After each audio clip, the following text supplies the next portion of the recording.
Thank you, Prime Minister. Questions from members of the media? Any questions? Suzanne Lewis. I'm trying to remember the new surname. Since Suzanne, of course, we all know got married last year. Congratulations, Suzanne. Good morning, Prime Minister, and Happy New Year. Can you give us some further details pertaining to geothermal, like as how soon we can begin to see exploration taking place in St. Vincent and the Grenadines? Well, first of all, the process of exploration has already started, because they did first of all a top study on all the material which was there before, all the geological data before, and then subsequently they have done a lot of technical work on the ground, and did a series of what they call the resistivity tests with a set of technical scientific engineering work, and the data was analyzed in Iceland, and there's a great enthusiasm about the quality, the nature and quality and extent of the geothermal resource that we have. Of course, the terrain is a difficult terrain, as you would appreciate, so that all that work is currently, some work has been done and others. I'm not so sure precisely when they're actually going to drill the first well. They want to get past the business plan. The business plan, they're doing a lot of technical work at the moment, but the business plan is going to be very important for both of us to agree on.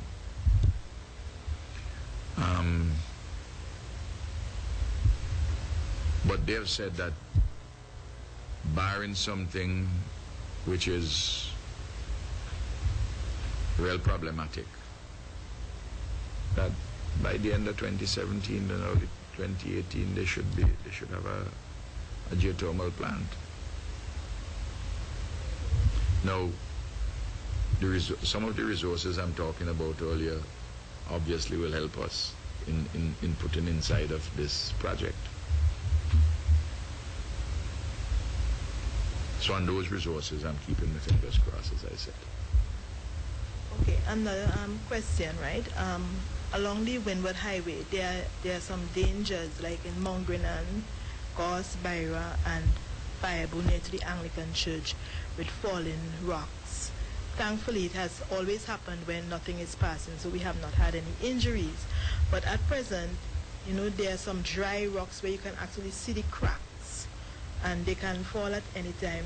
How does government plan to address this?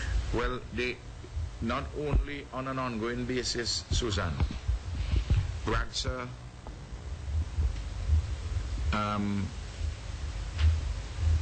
checks out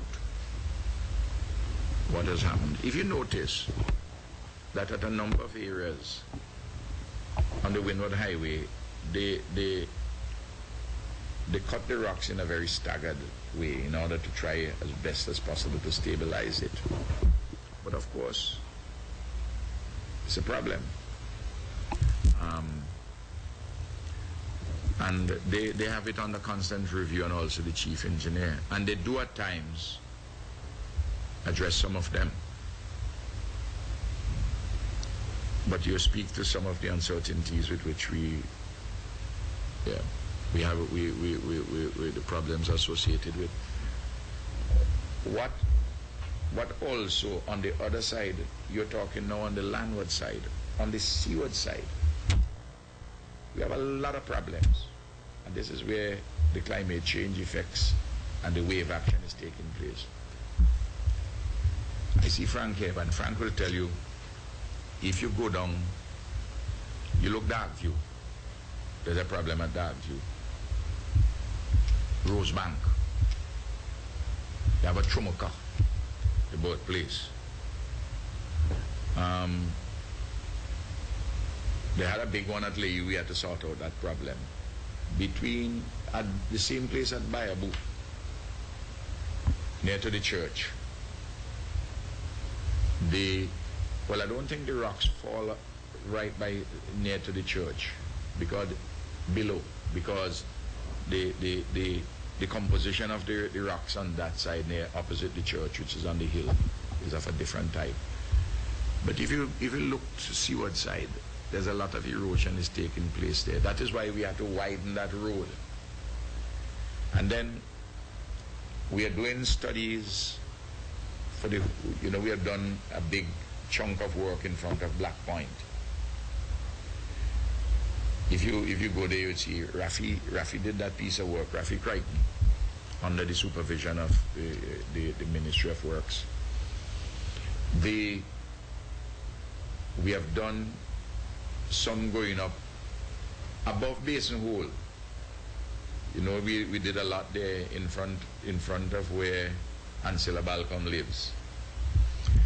You go in further up to, well, the whole of the stretch from Bronxtown come all the way up.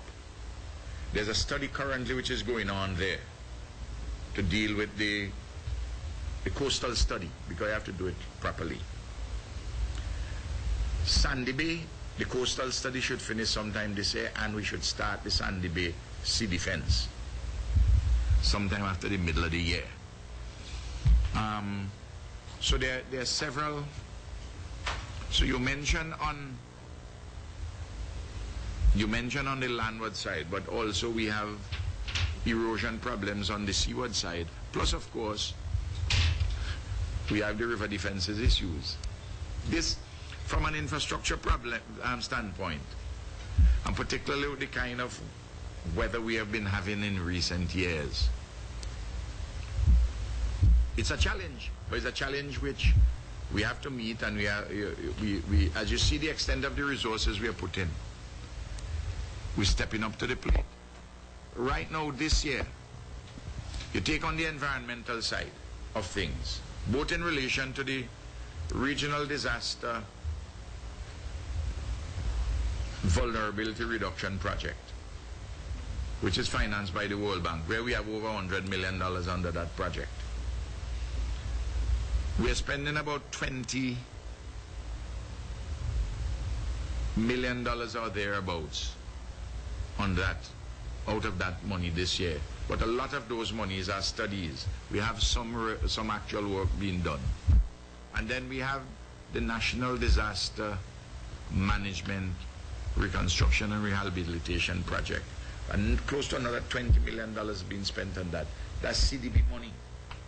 And we have monies from the World Bank, we have two sets of monies from the CDB.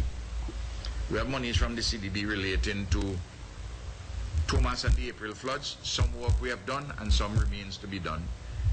Plus work for arising from the flood, from the December 2013 flood.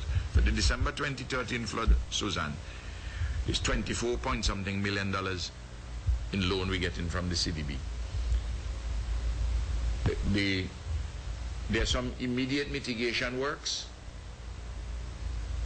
and then there's some longer term one. The longest term one they're going to be over the next 3 years. You take I don't know when last you go up to Orange Hill, but the slope stabilization at Orange Hill. Technical work would be done on that, but we'd only get around to doing that work actually, in fact, given what is required to be studied and how they have to deal with the thing, maybe 2016. Next year, that one, the studies will be done. So there are about, so between the regional disaster vulnerability reduction project to the World Bank, and through the two sets of monies from the CDB, between them is about $40 million this year in the estimates. And then, of course, as I said, there are monies where they are now working through the specific programs which the European Union has given to us. Remember, we signed something here with the European Union that was over just about $24 million too. So the technical people are working on the actual programs. So it's All of those spending because of the disaster, the disasters. But we have to build the resilience over the whole period.